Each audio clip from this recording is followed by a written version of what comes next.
Bible में लिखा, अपनी रोटी क्या कर,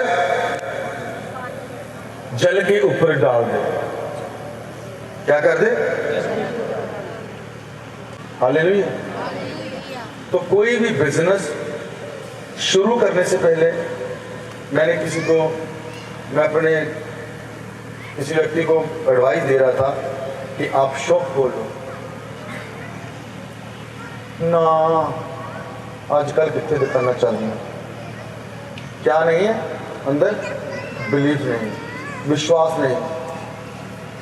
आप चर्च आते हो, किसी ने बताया वहां पर प्रभु काम करता है, वहां पर प्रभु प्रार्थना सुनता है, पर आपके अंदर क्या है मैंने जाके देखना है।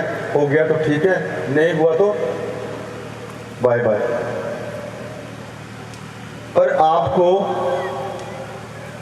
जैसे वचन में लिखा, अपनी रोटी जल के ऊपर डाल दे, बहुत दिनों के बाद फिर से तू उसे पाएगा।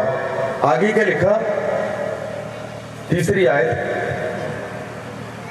यदि बादल जल भरे हैं, यदि बादल जल भरे हैं तब उसको भूमि पर उंडेल देते हैं। क्या करते हैं? भूमि पर उंडेल देते हैं। भूमि पर उंडेल देते हैं। और वृक्ष चाहे दक्षिण की ओर गिरे या उत्तर की ओर गिरे, तो भी जिस स्थान पर वृक्ष गिरेगा वहीं पड़ा रहेगा। अब बाइबल कहती है अपनी रोटी जल के ऊपर डाल दे, बहुत दिनों के बाद उसे फिर से पाएगा। बादल भी जैसे जल से भरे हैं, वो क्या करते हैं, बारिश को भूमि के ऊपर उंडेल देते हैं। और यही बारिश जो भूमि के ऊपर पड़ी, ये भाप बनकर फिर ऊपर जाती है और फिर क्या पैदा करती है?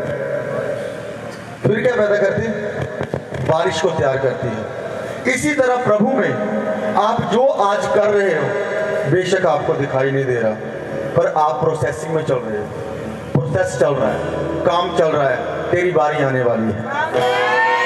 मैंने कहा तेरी बारी आने वाली है।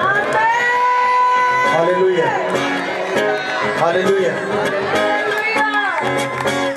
यहाँ पर रोटी की एग्जाम्पल दी गई। रोटी जो जल के ऊपर डाल दो तो उठाना इम्पॉसिबल है। हालेलुया। पर बाइबल कहती है तू रोटी को जल के ऊपर डाल दे, अपनी मेहनत करता रहे प्रभु में, अपने कार्य करता रहे प्रभु में, बहुत दिनों के बाद उसे फिर से पाएगा। हालेलुया।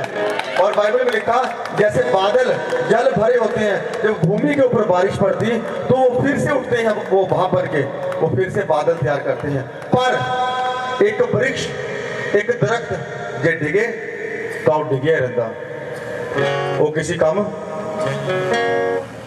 पर एक फ्रूटफुल वृक्ष अगर गिरे, एक बीज वाला वृक्ष अगर गिरे, तो वो एक बीज 10 बीज, एक वृक्ष के ऊपर अगर 100 बीज हैं तो वो 100 को पैदा करेगा।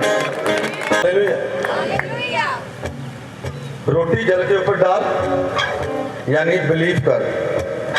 बहुत दिनों के बाद ये भाई मेहनत कर रहे थे, ये भाई चर्च में मेहनत कर रहे थे, जैसे लेबर कर रहे हो। तो घर में गरीबी थी, पर काम करते रहे। किसके साथ? बिलीव के साथ, विश्वास के साथ। आज बेटा रोमानिया में हजारों रुपए कमा रहा है। हालेलुया। इसी तरह जो आज तू कर रहा है, हो सकता तुझे नजर नहीं आ रहा। मैंने प्रभु को कहा एक दिन, प्रभु तू मुझे कैसे इस्तेमाल करेगा? मेरे को एक आवाज आई वचन पर, वहां पे लिखा था, जैसे मां के गर्भ में बच्चे की हड्डियां बढ़ती, तू नहीं जानता कैसे बढ़ती, इसी तरह परमेश्वर के कार्य को तू नहीं जान सकता कि अशोक की कैंसर से भरी हुई किडनियां कैसे नॉर्मल हो गई। तू नहीं जानता कि परमेश्वर कैसे कार्य करने वाला परमेश्वर है। हालेलुया। जो बिना इतने दिन से बच्चे से रहती, आज वो बिना प्रेग्नेंट हो चुकी है। तू नहीं जानता कि परमेश्वर कैसे कार्य करने वाला परमेश्वर है। परवीन का हस्बैंड था, उसके पैर में सूजन थी, लेग ब्रेक हो चुकी थी, वो थी, रुकी हुई थी, वो कैसे चलने लगी। तू परमेश्वर के कार्य को नहीं जान सकता कि परमेश्वर कैसे काम करने वाला परमेश्वर है। Hallelujah, hallelujah. आज आपके पास काम नहीं, डोंट वरी, परमेश्वर वो भी देने जा रहा है।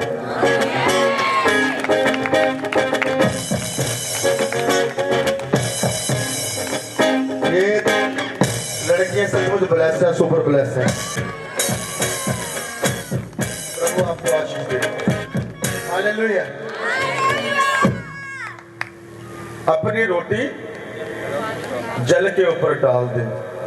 दिखने में क्या है, सुनने में क्या है, मूर्खता है। हालेलुया। पर बहुत दिनों के बाद तू उसे फिर से पाएगा। मैंने अपनी माँ को भी बोला था कि जो तूने खो दिया है, तू सोच रही है कि अब हम बूढ़े हो चुके हैं। प्रभु कहता होनी तो तेरे बनाने का टाइम आया है, होनी तो तेरे अंदर महिमा को प्रकट करांगा। जब तू कहता मैं खत्म हो गया, प्रभु कहता अब मेरा काम शुरू हुआ तेरे अंदर। हालेलुया।